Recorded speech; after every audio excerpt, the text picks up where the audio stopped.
প্রথমে কিসের কাজ? বার। এখানে বার আছে, এখানে বার নেই, তাহলে কিসের কাজ হবে? প্রথম বন্ধনী। এবার প্রথম বন্ধনীর মধ্যে ভাগ, গুণ, যোগ, বিয়োগ, এটা হচ্ছে নিয়ম। এইভাবে আমরা করব, বোঝা গেছে? যদি একটা থাকে ভালো, যদি দুটো থাকে যে নিয়ম হয়, প্রথমে ভাগের কাজ, ভাগ যদি না থাকে তাহলে গুণের কাজ, গুণ যদি না থাকে তাহলে যোগের কাজ, এবং সবার শেষে হচ্ছে বিয়োগের কাজ। তাহলে বুঝতে অসুবিধা? তাহলে পড়া শুরু করি।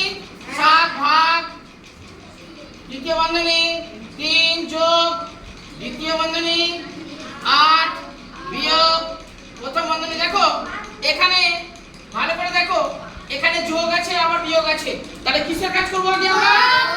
আমরা আগে যোগের কাজ করব। তাহলে 3 আর 2 কত হবে? 5 বিয়োগ 1। দেখো প্রথম বন্ধনী কাজ পুরোপুরি শেষ হয়ে যায়নি বলে আমরা প্রথম বন্ধনী কিন্তু তুলছি না।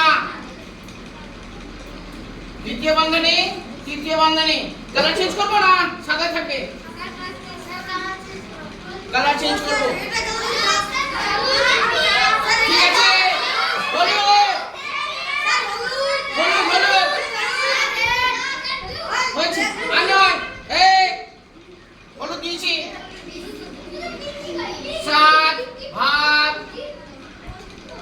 তৃতীয় বন্ধনী 3 যোগ দ্বিতীয় বন্ধনী। দেখো এখানে পরিষ্কারভাবে বোঝা যাচ্ছে যে এবার প্রথম বন্ধনী উঠে যাবে। 8 বিয়োগ 4 দ্বিতীয় বন্ধনী তৃতীয় বন্ধনী। হলুদ পুরোপুরি বোঝা যাচ্ছে দূর থেকে? নন্দী বোঝা যাচ্ছে না? নন্দীর হচ্ছে পিঙ্ক কালার বেশি পছন্দ।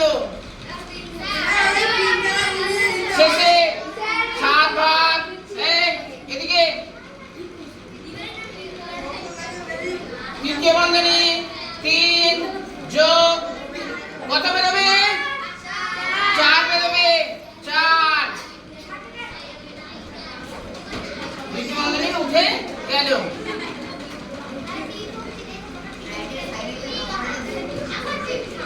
7 ভাগ কত হবে? 7 ভাগ করে কত বেরোবে? 1। অর্থাৎ 1 হচ্ছে আমাদের উত্তর। কারো বুঝতে অসুবিধা? যদি বলো মানে কারো যদি অসুবিধা থাকে বলো, তাহলে আমি ভেঙে ভেঙে আবার আলোচনা করব। দেখো এখানে অনেকে কি ভুল করেছো, আগে কিন্তু বিয়োগের কাজ করেছো, তাই না? নিয়ম মাফিক হচ্ছে আমাদের সরলে যদি প্রথম বন্ধনী যদি থাকে বা বন্ধনীর মধ্যে দেখবো আমরা যে ভাগ আছে কিনা, গুণ আছে কিনা, যোগ আছে কিনা বা বিয়োগ আছে কিনা। এখানে দেখো যোগও আছে আবার বিয়োগও কিন্তু ছিল। নিয়ম মাফিক আমরা কি করবো? আগে যোগের কাজ করব। বোঝা গেল? কারো বুঝতে অসুবিধা?